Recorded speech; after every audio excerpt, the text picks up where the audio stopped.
Job వచ్చిందన్న ఆనందాన్ని ముందుగా తన చిన్ననాటి స్నేహితుడితో పంచుకోవాలనుకుంది ఆ యువతి. మంచి ఐటీ కంపెనీలో సాఫ్ట్వేర్ ఉద్యోగం వచ్చిందని కాల్ చేసి చెప్పింది. అందరిలానే ఆ ఫ్రెండ్ ఆమెను పార్టీ అడిగాడు. ఇద్దరూ కలిసి బార్ అండ్ రెస్టారెంట్కి వెళ్లి మద్యం తాగారు. మత్తులో ఉన్న అమ్మాయిని ఇంట్లో దిగబెట్టాల్సిన అతని బుద్ధి దారి తప్పింది. ఇప్పుడు కటకటాలే దిక్కయ్యాయి. వనస్థలిపురంలో యువతిపై చిన్ననాటి స్నేహితుడు అఘాయిత్యానికి పాల్పడిన కేసులో నిందితుడిని పోలీసులు అరెస్ట్ చేశారు.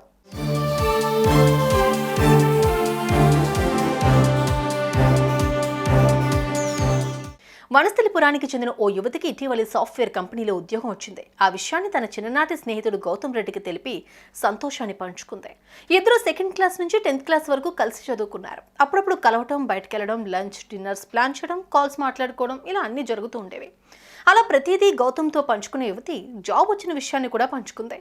దీంతో సంతోషపడ్డట్లు యాక్ట్ చేసిన గౌతమ్ పార్టీ ఇవ్వాలని కోరాడు.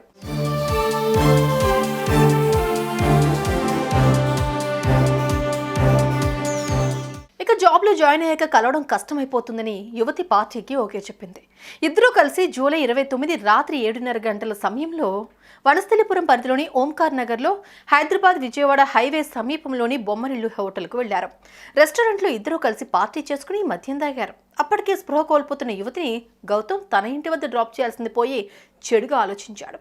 అదే రెస్టారెంట్లోని కింది ఫ్లోర్లో ఉన్న హోటల్ గదిలోకి వెళ్లారు. అక్కడ యువతిపై అత్యాచారానికి పాల్పడ్డారు. ఆపై తన ఫ్రెండ్ శివాజీ రెడ్డికి కాల్ చేశాడు. ఇద్దరు కలిసి యువతిపై అఘాయిత్యానికి పాల్పడ్డారు.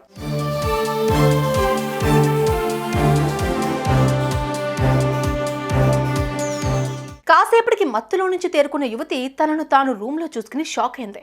తన ఒంటిపై సరిగ్గా బట్టలు లేకపోవడం, అదే బెడ్పై గౌతమ్ రెడ్డి, శివాజీ రెడ్డి ఇద్దరు అర్ధనగ్నంగా ఉండటంతో భయంతో కేకలు పెట్టింది. యువతి కేకలకు భయపడి ఇద్దరు యువకులు పరారయ్యారు. ఆ వెంటనే బాధిత యువతి తన స్నేహితురాలికి కాల్ చేసింది. ఆమె సాయంతో వనస్థలిపురం పోలీస్ స్టేషన్కి వెళ్లి ఫిర్యాదు చేసింది.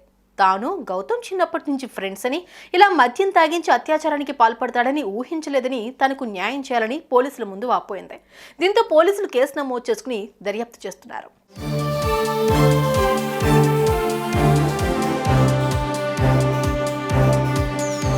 కేసు నమోదు చేసిన గంటల వ్యవధిలోనే ప్రధాన నిందితుడు గౌతమ్ రెడ్డిని పోలీసులు అరెస్ట్ చేశారు. మరో నిందితుడు శివాజీ రెడ్డి కోసం గాలిస్తున్నారు. బాధితురాలని దళిత యువతిగా గుర్తించారు. నిందితులపై ఇప్పటికే ఎస్సీ ఎస్టీ అట్రాసిటీ కేసు నమోదు చేశారు. మరో నిందితుడిని కూడా త్వరలోనే పట్టుకుంటామన్నారు. అలానే సంఘటన జరిగిన హోటల్ను పరిశీలించిన పోలీసులు సిబ్బందిని విచారించి వివరాలు సేకరించారు. సీసీటీవీ కెమెరాలను పరిశీలించి రెండో నిందితుడిని గుర్తించారు. రెండో యువకుడు కూడా ఇద్దరికి కామన్ ఫ్రెండ్ అని తెలుస్తోంది. నిన్న రాత్రి సుమారు 7:30 ప్రాంతంలో ఒక యువతి సాఫ్ట్వేర్ ఇంజనీర్ తనకు జాబ్ వచ్చిన సందర్భంగా తన మిత్రుడు గౌతమ్ రెడ్డి అనే యువకుడితోని, అతను చిన్ననాటి క్లాస్మేట్, సెకండ్ క్లాస్ నుంచి 10th వరకు చదివేటువంటి కలిసి చదువుకున్న ఫ్రెండ్, ఈ కామన్ ఫ్రెండ్స్ ఇద్దరు కూడా నిన్న ఈ బొమ్మరిల్ అనే బార్ అండ్ రెస్టారెంట్ దగ్గరికి వచ్చినారు. వచ్చిన తర్వాత వాళ్ళు అక్కడ మద్యం సేవించినారు. మద్యం సేవించిన తర్వాత వాళ్ళు అక్కడ కింద ఉన్నటువంటి రూమ్లోకి వెళ్ళిన తర్వాత తను అతను కామన్ ఫ్రెండ్ ఉన్నటువంటి ఇంకొక వ్యక్తి ఇద్దరు కలిసి అత్యాచారం చేసినారు. దీనిపై కేసు దర్యాప్తులో ఉంది. ఇది అంటే స్నేహితులు అమ్మాయిని కొంచెం మభ్యపెట్టి చేసినట్టుగా, ఇద్దరు ఫ్రెండ్సే కాబట్టి ఈ స్నేహితులు కలిసి చేసినట్టుగా ఉన్నది. కేసు దర్యాప్తు చేస్తున్నాం.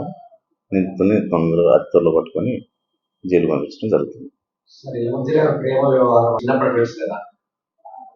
అమ్మాయి ఫ్రెండ్ అని చెప్తా ఉన్నది. సెకండ్ క్లాస్ నుంచి 10th క్లాస్ వరకు కూడా క్లాస్మేట్స్. కామన్గా ఎప్పుడు కూడా మేము ఫోన్లో మాట్లాడుకోవటం కానీ కలిసి ఉండటం అనేది వాళ్ళకు ఉన్నది. తెలిసిన వ్యక్తులే ఇద్దరు కూడా పార్టీ అనే సందర్భంగా వచ్చి ఈ మధ్యమత్తులో ఇట్లా వాళ్ళు జరిగింది. నమ్మిన ఫ్రెండ్ మోసం చేశాడు. అందుకే ప్రస్తుత పరిస్థితిలో ఎవరిని నమ్మలేని పరిస్థితులు కూడా ఏర్పడ్డాయి. అందుకే అమ్మాయిలు గుడ్డిగా ఎవరు పార్టీ అన్నా వెళ్ళకండి. ఎప్పటి నుంచి పరిచయం ఉన్నవారైనా బుద్ధి మారడానికి ఆరక్షణ సరిపోతుంది. So be careful.